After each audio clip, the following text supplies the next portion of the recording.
is Peter. We're in Bali. Island of New Zealand. See out that direction by the island. I reckon the middle's better. Jeez. Here we go. You bit my face. Just a little kid watching the Discovery Channel. What a beauty.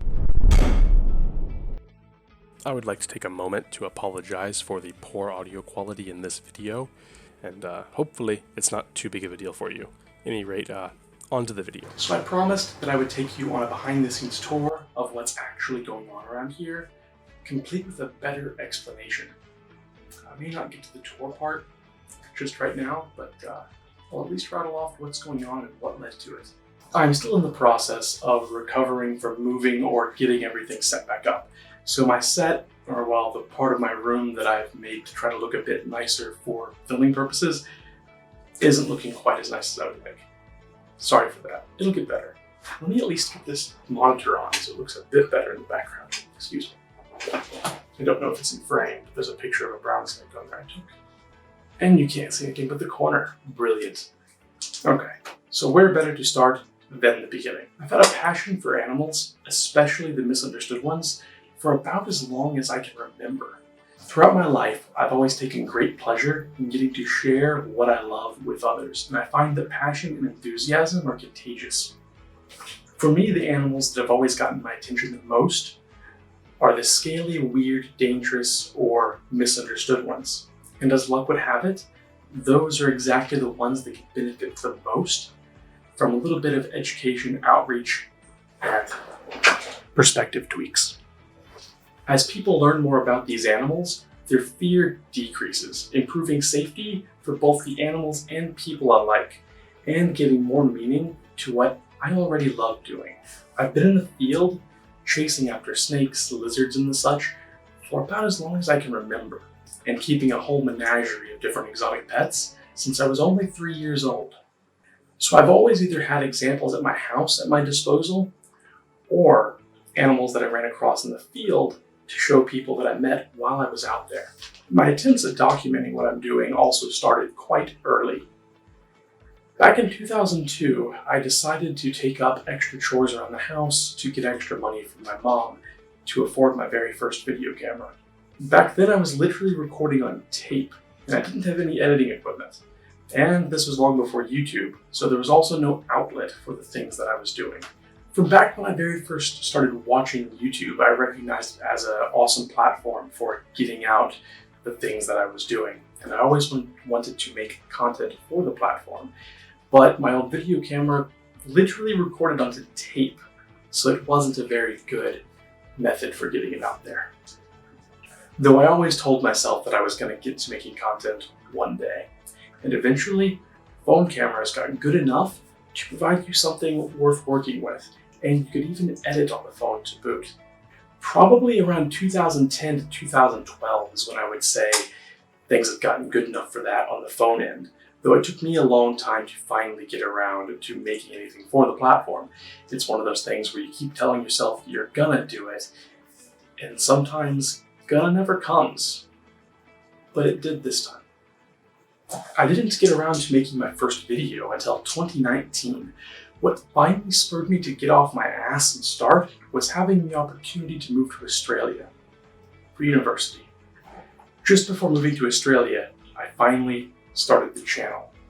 I thought it would give me a good chance to get some practice before being in a vastly better country, and add some variety to the types of animals you can see on the channel, and please the YouTube algorithm from having a wider demographic and covering multiple countries. My very first video was actually so bad that I set it to private on the old channel and still haven't re-uploaded it to the new one, and don't really have any intentions of doing so unless maybe you guys really want to see it and I hit a certain number of subs goal later. Maybe it can be a reward or an interesting look into the past. But trust me, it was a level of cringe nobody needs. Anyway, now we are more or less to the point of actually getting to what I promised to elaborate on. I started making vids in Texas about a week before I was scheduled to take my flight to Australia. My first challenge was to come up with a name, and what I landed on was the Bush League Naturalist. I think it works on multiple levels. The naturalist part makes it clear what I'm doing. Bush League makes it clear that it's a bit shit. And the bush part works to indicate both that a lot of my work is done in the field or the bush, and subtly implying that a lot of it will take place in Australia as well. And the is the duh. I started by making one video a day for the first week. And part of this process is I would go out and look for an animal to be the subject of the video. I would look for something that was interesting enough that I could also find enough of to get an adequate amount of footage to work with. And when I found something that fit those criteria, I knew I had my subject of that day's video. I would spend the day/evening out gathering footage. Then I would return home, and overnight, I would do the research, voiceover, editing, and Foley work, and creating the thumbnail. Then finally getting the chance to upload the video, generally around 6 to 7 a.m. And then I would, get a chance to get some sleep and prepare to do the whole thing over again. After a week's worth of doing those videos, I hopped on a plane and took off for Australia. Hopes held high and super excited. I recorded footage of that transition and trip and some early things that have never seen the light of day, that I've never used. I hit a bit of a wall and didn't produce much content during that time. I may dig back into that one day and show a little bit of those formative experiences of first arriving and the process of the travel itself. Upon landing, I wound up with the worst ear infection that I've ever had. And it took out my hearing in one of my ears, I don't remember which one exactly, for about a month and a half, which really sucked. It made it hard to find anything and figure out where it was at, because a lot of when you're out looking for things like lizards, you hear them before you see them. You kind of triangulate on that location and then you can spot them. And it took out my ability to do that amongst just being very painful. Like in the beginning, it was so bad. Not to mention saying what a bunch to people that have a different accent than you, and then they assume you're just too dumb in America to understand them when really one of my ears was just broken. That wasn't fun. Eventually, I got back to making videos in Australia, the largest stint of which was the Australia road trip in the summer of 2019. Also, fun fact, to rewind a bit, technically the first video made in Australia was actually the one about the tent caterpillars. I filmed that on the side of the road in Texas, but I had the footage on my phone and was putting it together in the dorm room here in Australia. So that's one video I actually made while my ear was killing me. It's neither here nor there, I guess. Though up till this point, I was still producing everything on my phone. And I'd only ever even made one video that I was proud of. A video entitled A Sea Crate Story. With sea crates, they're like a sea snake, but they're not a sea snake. Technically, they're a crate. I explain the difference in the video, so you can check that out when that goes live, if it hasn't already when you see this. And that was a really great time filming that in Bali. I can't wait to get back as soon as all these COVID restrictions ease up. And Thailand is coming as well.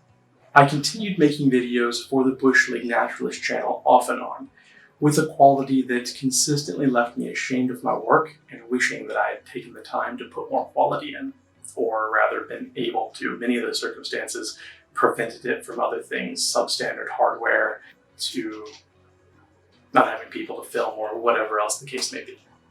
Those are behind me now. So now when stuff sucks, I can blame myself. Though amongst them, there were a few that were better than others, chiefly the ones made when my dad was here on vacation visiting. He helped be the cameraman and helped me in acquiring my new camera that you're watching me on right now. There were a few of those. They'll be going up as well. They're a good deal better than the phone episodes. Those still had some weird pacing problems, the voiceover, a lot of issues that I hope to work through and get stuff better than soon. Then about 6 months ago, I lost access to my YouTube channel, The Bush League Naturalist. I had just left it logged in on my laptop, along with the email it was tied to. And then I couldn't find where I had the notes for the password to either, and couldn't get back in when my computer randomly logged out.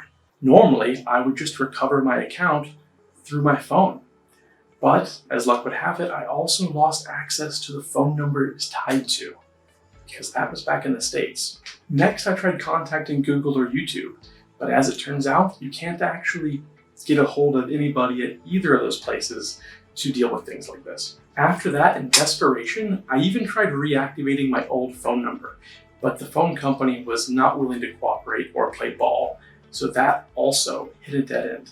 So now I was left back at square one, but I wasn't going to quit. And I devised a plan to make a positive out of a negative. I would start a new YouTube channel, and I would use my backlog of old content as a way to consistently upload videos on the new channel to please both the YouTube algorithm and the viewers, and hopefully get a good chance to hit the ground running, get off on the right foot. So now I was back to remaking a name. I liked my old name, and I even had a logo and a channel banner for it. So I didn't want to change more than I had to, and I wanted to be able to salvage what of those old materials I could. So I just dropped the and made it just Bush League Naturalist, though this proved to be a mess in itself and caused strong confusion between the two channels. They both had essentially the same name and logo, made worse by the fact that it's difficult to say the name of the channel without inserting a the. Like, it's hard to just say my channel is Bush League Naturalist. You're inclined to say my channel is the Bush League Naturalist. So this really wasn't working. Combine that with the original channel having more videos, more subscribers, and coming up first when you search, and I had a problem on my hands. I started with my plan of re-uploading my old videos on a regular schedule, but quickly got discouraged and stagnated for a while. I am now restarting the project of re-uploads.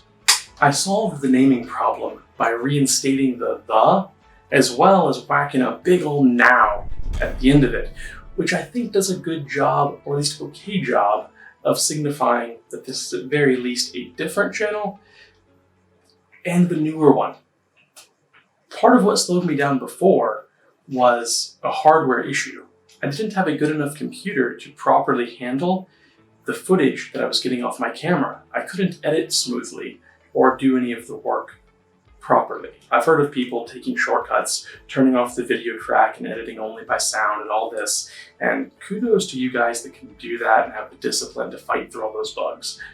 But my solution was more or less to just sit and be patient until I built a computer that could handle what I needed to throw at it. My old desktop was actually a janky laptop that I had for school that was tore up, as you can see in the footage, during a trip out west early on into my adventures in Australia. I have now upgraded quite substantially. My new computer has a 12-core liquid-cooled processor clocking in at 4.3 gigahertz, 15 terabytes of storage with 1 terabyte of M.2 SSD for active video editing where speed is of the essence, a modest 2070 GPU, and 128 gigabytes goddamn RAM. Take that, Weird Al, circa 1999. Mine's RGB too. A little bit of rainbow pukey RGB if I'm being honest, but you can probably see behind me. I haven't gone in and set any of the colors to what I like. Before, when I got hardware, I was always excited about that when I was gaming, but now I've just been trying to get through doing some editing and putting out new content. And because of that, I haven't really allowed myself to relax and play any games or fiddle with aesthetic things, even though I've had ample time. My monitor is also quite overkill. It's a Samsung G9. It's a 49-inch curved QLED boasting an aspect ratio of 32:9 and a resolution of 5120 by 1440. It's 121 gigahertz and covers 125% of the sRGB color space and 92% of the Adobe RGB color space, along with HDR certification with a peak brightness of 1000 nits. I've also got a mic for better voiceover work, but that's enough tech rambling for now. I'll spare you the specs. I've also acquired a 3D printer for cool projects and a bunch of new camera gear. With all this equipment at my disposal, I'd say I'm more than ready to get started. It's been a long time coming. To work with animals and share that experience with others is the dream of a lifetime for me, made even better by the fact that it's in Australia. And I'm so thankful that you've chosen to take this journey with me. If you've got any questions or concerns, feel free to leave them in the comments. Even after all this rambling, I've left a lot out. Not to mention, it looks really good to the algorithm when the bottom is full of comments. So, ask away. I'm not going to fall back into the trap of always saying someday. Someday is today. Now excuse me, while I go carp these DMs.